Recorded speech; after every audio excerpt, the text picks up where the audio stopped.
Hello mga kababayan, kasama nyo na po ngayon si Ka Eric sa ating video analysis at sa ating video talakayan.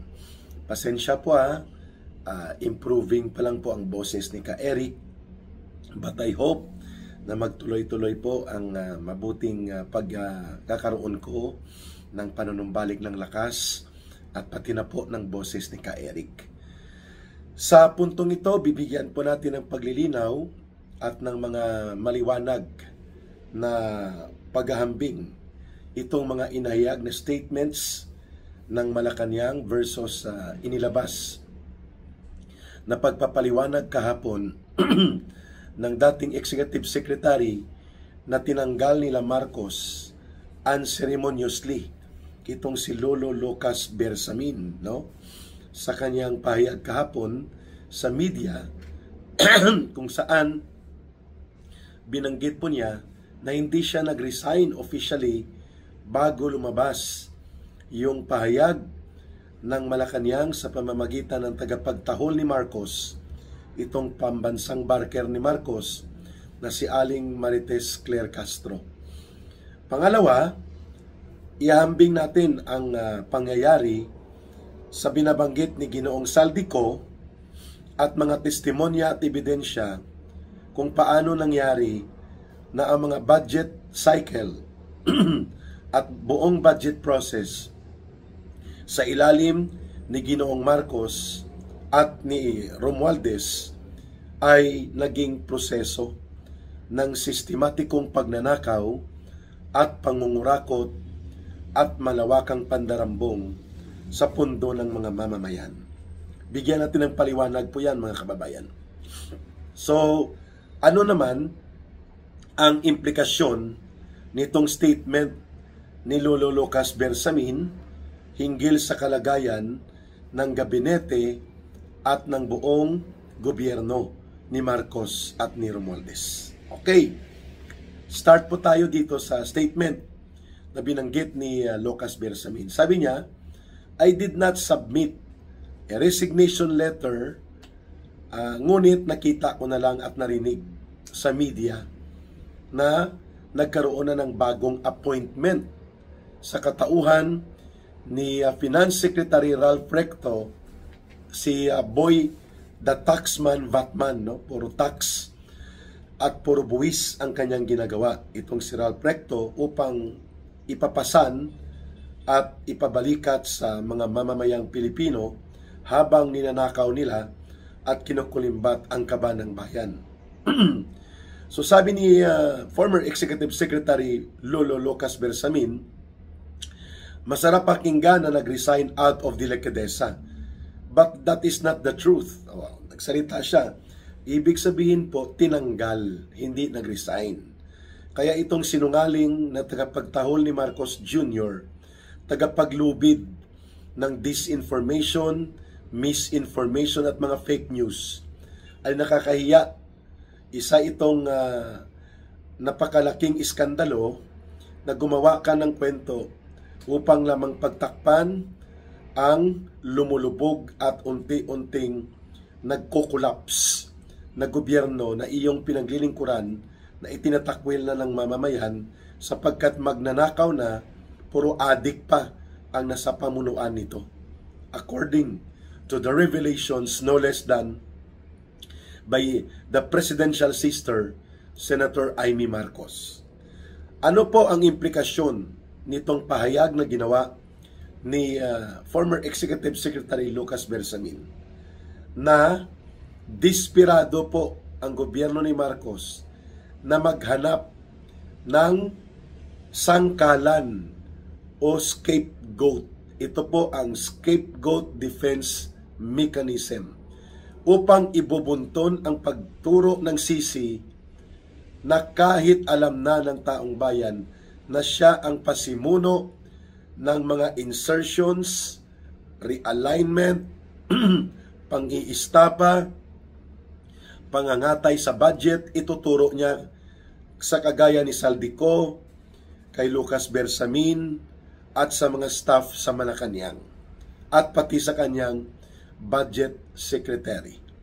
Ang scapegoat syndrome o ang scapegoat tactics ay magbubuo ka ng kwento at personalidad na doon mo ipapasa ang pagsisisi sa mga krimen at kasalanan na ginawa mo habang ikaw ay may otoridad at may pananagutan.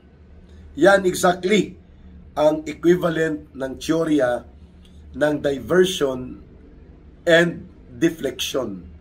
Si Bersamin ay mayroong iskandalo, kung matatandaan ninyo, at ito ay ibinulgar ni Yusek Bernardo sa kanyang sinumpaang salaysay. Dating Yusek ito ng DPWH at naging bagman nila Bunuan, nila Cabral at ng sindikato sa DPWH. At mayroon siyang katransaksyon na tauhan ni Sani Angara. Matagal na palang tao ito ni Angara, si Traigip Ulaybar.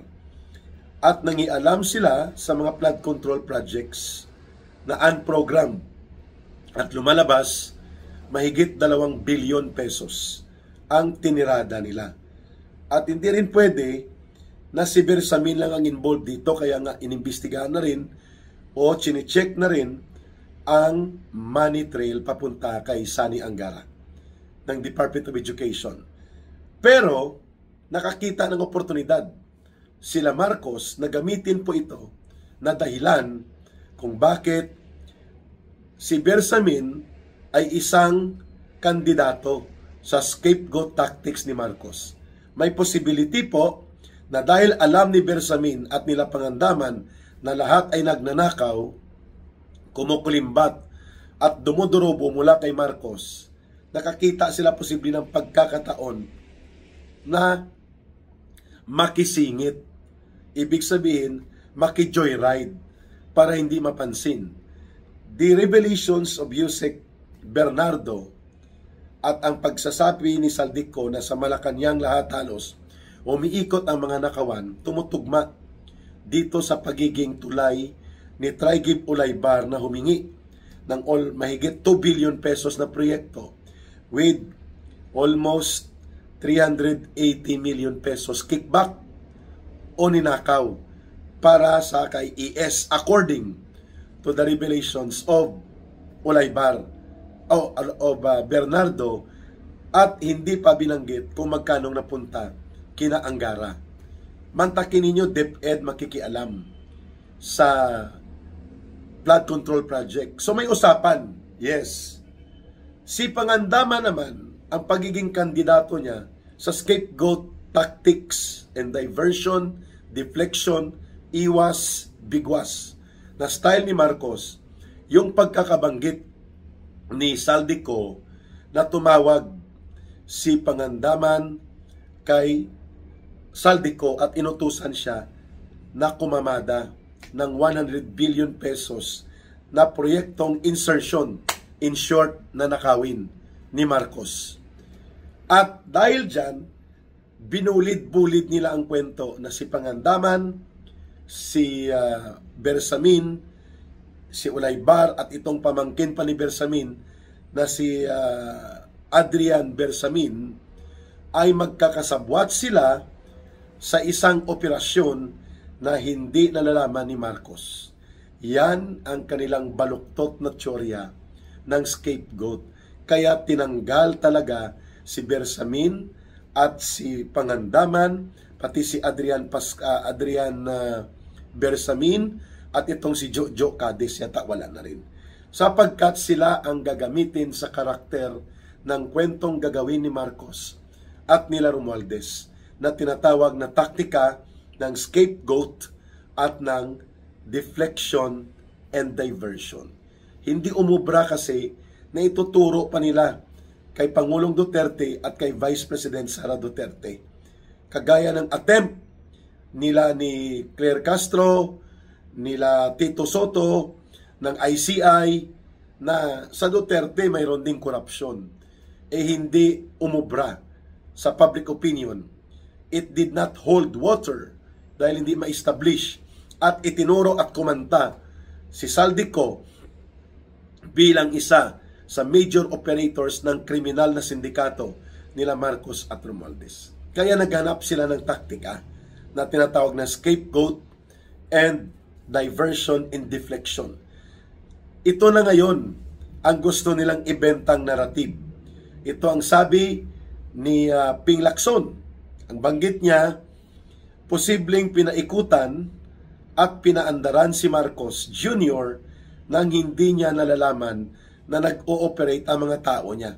Like ang budget secretary, ang kanyang executive secretary at mga staff nito. At ito lahat ay posibleng hindi alam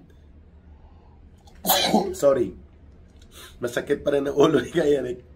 Posibleng hindi alam ni Marcos.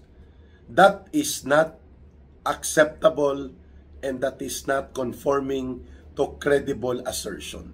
Hindi yan kapanipaniwala. The authority of Bersamin and Pangandaman comes from Marcos Jr. Imposible po na gagawin ni Bersamin ang pagpapalusot ng bilyon-bilyon na mga pundong ito at ni Pangandaman at kanilang kasabwat si Saldico nang hindi dadaan kay Marcos at kay Romualdez. That is not exactly totaling o equivalent to a natural human experience. Hindi tumutugma po yan. Siguro kung mga ilang milyon, pwede po yung 100 billion ipapalusot.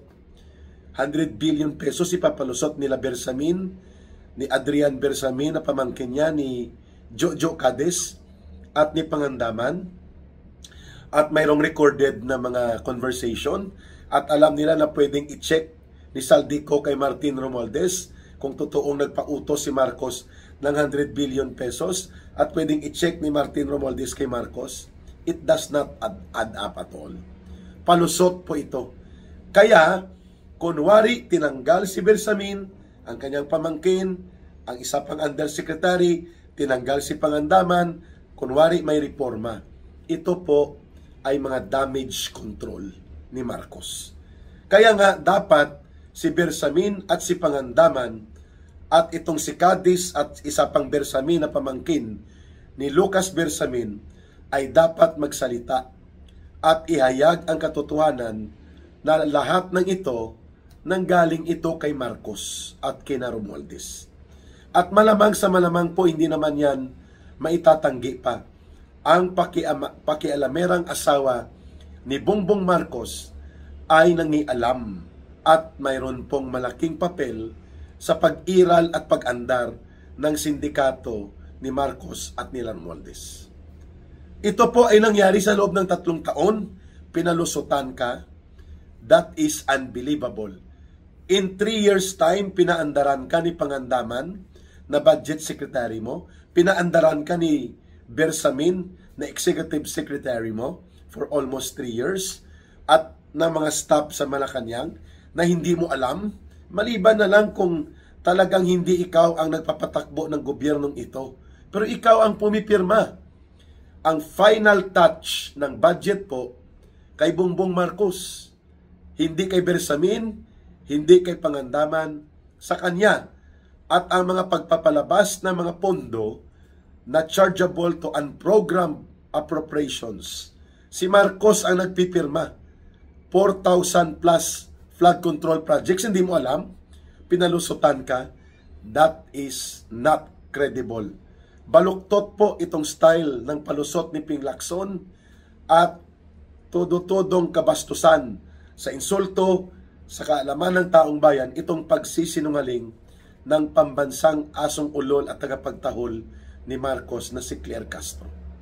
Malinaw po na talagang desperado na ang gobyerno ni Marcos. Kailangan po, bago pa may mangyaring masama kina Bersamin, sa kanyang pamangkin, kay Pangandaman, mag-execute na sila ng affidavit. Nakita na nila ngayon ang katotohanan. You are only as good as when you are needed. Kung hindi ka na kailangan at hindi ka na magagamit, ibabasura, ilalaglag, at ituturo ka pa na ikaw pa ang kriminal. Bagamat mayroong pakinabang dyan, na nangyari sa bahagi ni Bersamin at nila Pangandaman at ng mga staff nila, pero mas malaki at higit po ang pananagutang kriminal ni Marcos Jr. kaysa kanila. Yan po ang katotohanan. So mga kababayan, nararapat po na kumanta na at ibulgar ng todo-todo ni Lolo Lucas Bersamin, ng kanyang pamangkin na si Adrian Bersamin, Jojo Cades, at itong si Pangandaman kung paano inutos ni Marcos itong 100 billion pesos na insertions sa mga flood control projects and other projects. Ang sabi ni Ginoong Saldico, may iba pang mga proyekto na pina-insert ni Marcos, like ang 30 billion mahigit sa National Irrigation Administration na halos ghost projects din. Ang mahigit 20 billion sa National Electrification Administration. Wow! Ito lahat dumaan sa budget process, pero doon isiningit sa BICAM at sa small committee ni Romualdez. At iyon pa ang hindi ibinubulgar ni Saldico, mga kababayan. At ano po ang kaugnayan nito sa naging revelation o pagbubunyag ni Senator Amy, na ang kanyang kapatid ay matagal nang lulong sa droga, pati ang asawa nito at ang buong pamilya halos niya. Ang kaugnayan nito, wala sa tamang katinoang isip at wala po sa proper mental health condition si Marcos, kung kaya napapayagan niya at nagagawa niya mismo ang ganitong karumal-dumal na mga hinayupak na pagnanakaw, pandarambong at pangungurakot sa kaban ng bayan. Because the level of decision making and the sense of moral compass of a drug addict person is always questionable. Hindi po pwede na maging stable ang pag-iisip ng tao at makikita niya ang tamang at mali sa mga ginagawa kung siya po ay lulong sa droga. That is both medical, psychological, at the same time, factual experience yan na inilalahad ng mga nag-a-addict sa kanilang mga testimonya. Kaya nga po, napakadelikado ngayon ang ating bansa sapagkat ang buong sandatahang lakas, the Armed Forces of the Philippines, and even the Philippine National Police, sakop po ito sa otoridad ni Marcos Jr. At pwede niya itong kumpasan, pwede niya itong gamitin, i-deploy, pakilusin, nang hindi naaayon sa mga fundamental na demokratikong patakaran ng isang lipunang malaya na may kinikilalang batas. At may possibility na gumamit ito ng mga senaryo kalintulad sa pagsasagawa ng karahasan, panunupil, at calibrated,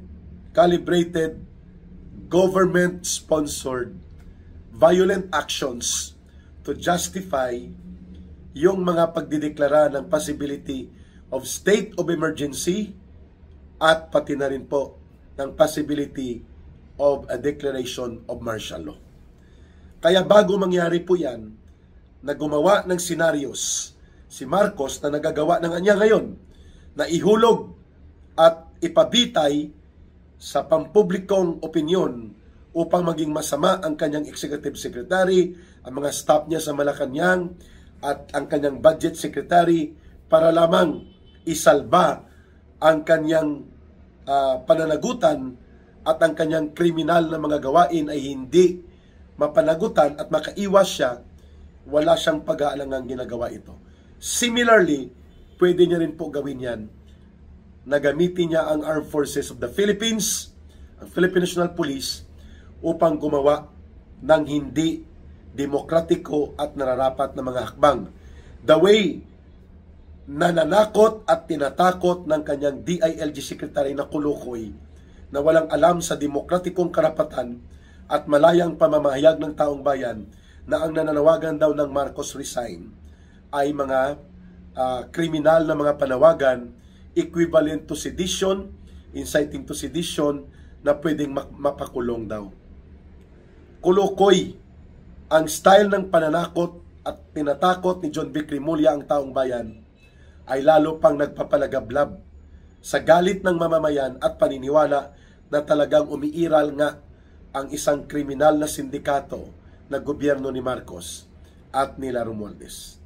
Subalit sa darating po na November 30, itong simbahan katolika na sinasakyan at ginagamit ng mga komunistang teroristang grupo ng CPP, NPA, NDF na mga urban operatives, kagaya po nitong Teddy Casino na nagsalita kahapon na hindi daw papayagan sa Luneta ang mga maka-Marcos at maka-Duterte sapagkat yan daw ay para sa taong bayan na pagkilos. Tarantado! Kayo nga ang tagapagsuporta ng sindikato at kriminal na gobyerno ni Marcos at Romualdez. Kulukoy ka. Ikaw ay dapat pusasan din. No, ito mga komunistang teroristang ito, sumasakay ito sa Catholic Bishops Conference of the Philippines kasama ang mga dilaw at mga pink na mga dispiradong anti-Duterte. Hindi na po ito usapin ng Duterte at Marcos. Usapin ito ng pananagutan ng pinakamataas na namumuno ng gobyerno na dapat tanggalin ng mamamayan sa mapayapang paraan at sundin ang saligang batas. Takot na takot itong si Teddy Casino at ang mga kabalahibo niyang komunistang terorista at mga grupo nila, pati itong mga dilawan pinklawan zombies nila Dilima Tontivirus. Kaya nila sinasakyan ang simbahan katolika ng mga pagkilos sapagkat ang uupo under the constitutional line of succession. Should Marcos resign? Should Marcos be rendered incapacitated permanently? Or should Marcos die according to the constitutional definition or be impeached? Si Marcos po kapag natanggal, ang susunod ay Vice President. Yan ang hindi matatanggap at kinatatakutan nitong mga totoong kalaban at tagapagwasak sa bayan na mga komunistang terorista. Pero ang taong bayan po, nakikita na nila, ang problema hindi ang mga Duterte. Ang problema ay ang sindikato na gobyerno ni Marcos at Romualdez na nagnanakaw ng darambong nangungurakot at pinamumunuan ng drug addict na presidente according sa kanyang kapatid mismo na ibinunyag sa buong bansa at sa buong daigdig. Kaya itong CPP, NPA, NDF na mga komunistang terorista, guilty din po ito sa kriminal na pakikinabang nila at oportunistang pakikipag-alyansa kay Marcos at kay Romualdez. Ngayon, ihulog nila si Marcos at kunwarian, ipinagtatanggol nila ang taong bayan. Managot ka muna, Teddy Casino, sa mahigit 50,000 na mga namatay sa katarantaduhang komunistang teroristang pinaninindigan mo na ipinagtutulak mo sa pamamagitan ng CPP, NPA, NDF. Hindi ka pa nananagot sa mga pinatay na sibilyan, pulis, sundalo at mamamayan na ginawa ng grupo mo na CPP, NPA, NDF. Magmamayabang ka pa. Kulukoy. Pag nakita kita, baka chinilasin ko pa mukha mo Tarantado. Mga kababayan, ang taong bayan pa rin po ang husga. Hindi po ang mga komunista at simbahan katolika. Subalit, hindi na nila mapipigilan ang daloy ng pagkamulat at pagbangon ng taong bayan. Hindi po Duterte at Marcos ang usapin dito. Ang usapin dito, nabubulok at kriminal ang sindikatong gobyerno ni Marcos. Yan ang katotohanan at dapat siya ay lumayas na sa puder at managot sa kanilang krimen sa taong bayan. Ito po si Ka Eric. Palagi po nating tandaan, mahalin natin ang bansang Pilipinas. Walang ibang magmamahal nito, kundi tayo rin mga Pilipino. Please like and share, promote our videos, our channel, and invite our viewers and share our video analysis. Mabuhay po kayo. May God bless everyone. And may Allah will be with those who are Muslim brothers and sisters. Para sa Diyos at sa Pilipinas nating mahal. Maraming salamat. Bye for now.